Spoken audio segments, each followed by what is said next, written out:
In the 2024 NFL Draft, the Arizona Cardinals select Marvin Harrison Jr., wide receiver, Ohio State.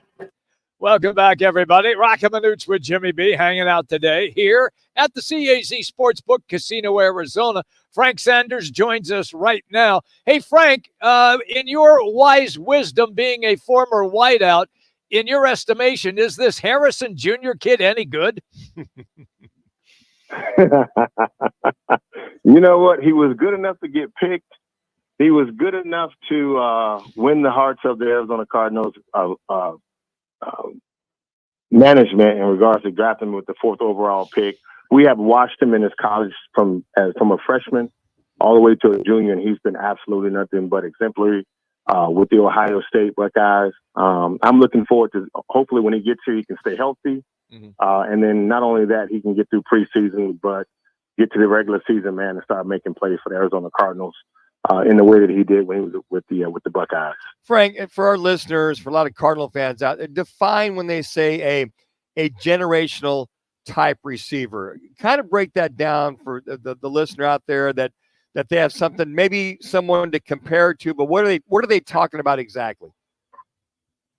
You know, you try to compare a generational type of receiver is when you see that the kid has all the entire package from the mentals, the physical, not only that, the history, but actually what you've seen him be able to do on the football field is he's been able to present to you exactly what he's been able to do at an elite level at the college level. Size, he's 6'3", 6'4". He's 200 and some pounds. He runs a 4.3, 4.4.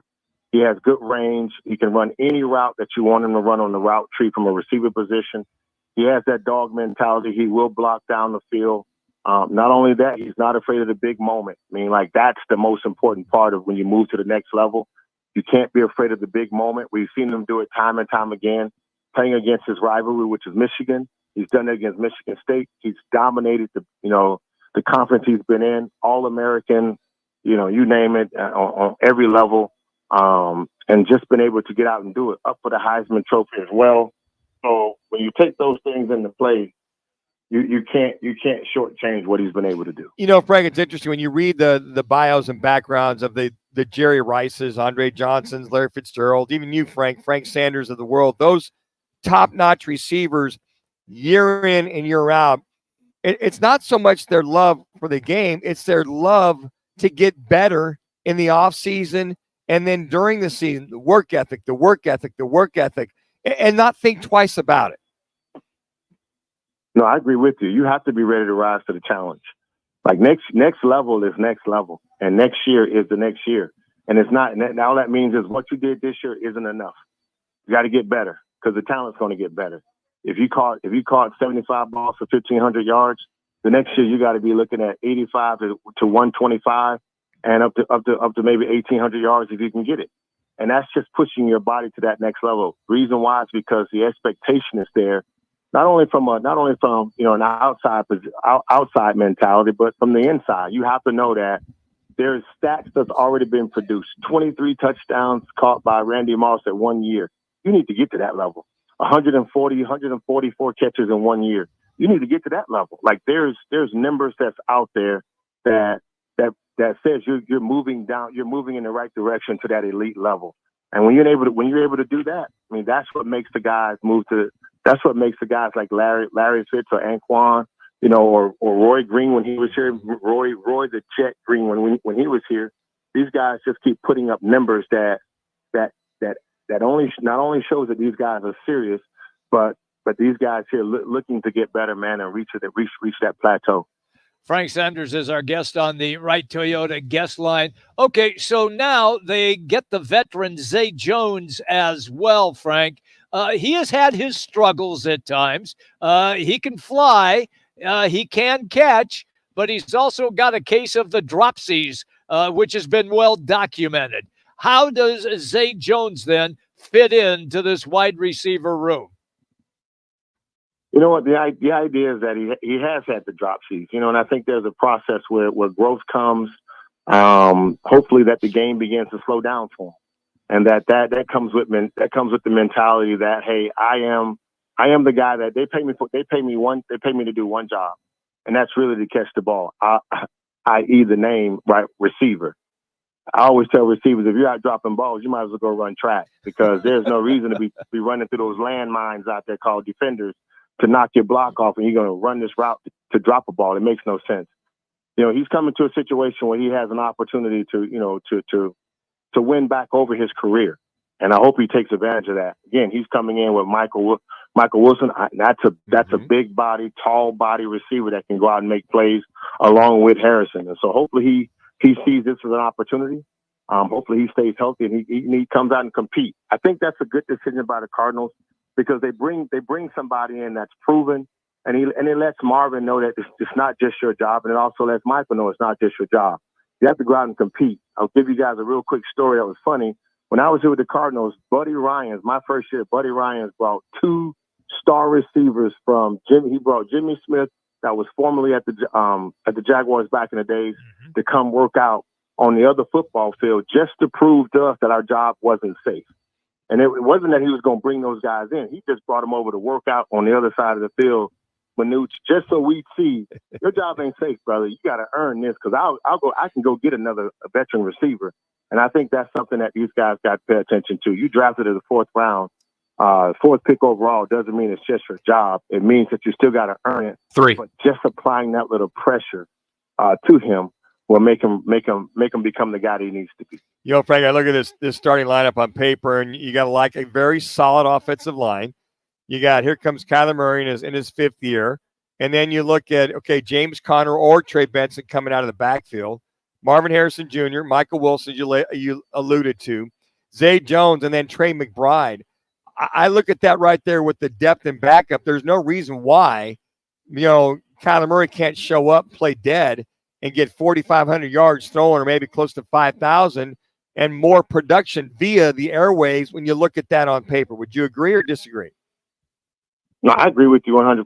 This has to be the biggest receiving core that Kyler's had since he's been here, and Arizona Cardinals as a group, in a long time. I mean, that's just, you're looking at 6 foot and above, 6'3", 6'2", over 200-pound guy receivers that can go out and make plays. That's the Rob Moore and Frank Sanders, 2, David Boston show when you look at it. That's just like some big dudes that can go out and make plays. Hopefully that is what we need. I like our lineup right now. I like what it looks like. Of course, we got to look at what our offensive system is going to be like, how we're going to move these guys and put these guys in position to attack, not just run regular routes and run an offense, but run an offense that's going to attack. And that's not on these guys. It's on Drew to put the plays together and go out, and then it's on Kyle to go out and execute and make those plays happen. So I'm going to be real curious here. Does a rookie, and go back to your rookie year, have the ability to go into the huddle and say, throw me the damn ball, I can beat this DB on almost any route? Will that be a Marvin Harrison Jr. opportunity or not?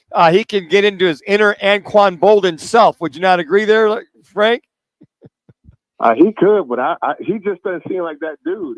He doesn't. He had a conversation 1 minute with his dad, and his dad was like, if I was him, the only thing I would tell him is go in there and tell him to throw me the ball more. Yeah. And it just doesn't seem like that's him. He's a team player. But again, how about this here? You look at a guy that played at Ohio State with the last 3 or 4 years of nothing but 4 or 5 first-round draft pick wide receivers that's in the league that came from Ohio State. So it wasn't like he had to say, throw me the ball. He couldn't demand it because he had 2 or 3 other guys on the football field that was just as good as him. Those guys have been drafted in the National Football League already. He's the last one to come out of that group. And now he has the ability to come in and say, I'm open, find me, throw the ball to me. He can say that. I just don't see it being him. I hope he is that guy, but I just don't see it being him. He's one of those working guys that go out, seems like he puts the work in. And on film, you see him when he's beating DBs.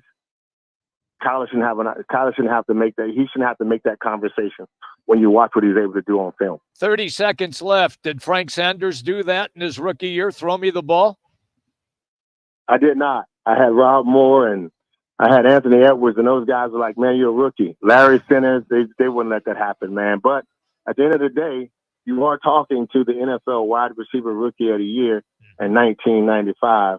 I just want to say that. So I didn't have to say much because my play determined that I should be getting the ball. Well, I was going to mention that your actions spoke louder than your words, because the old mantra is better seen than heard as a rookie. Correct, Frank? You made them.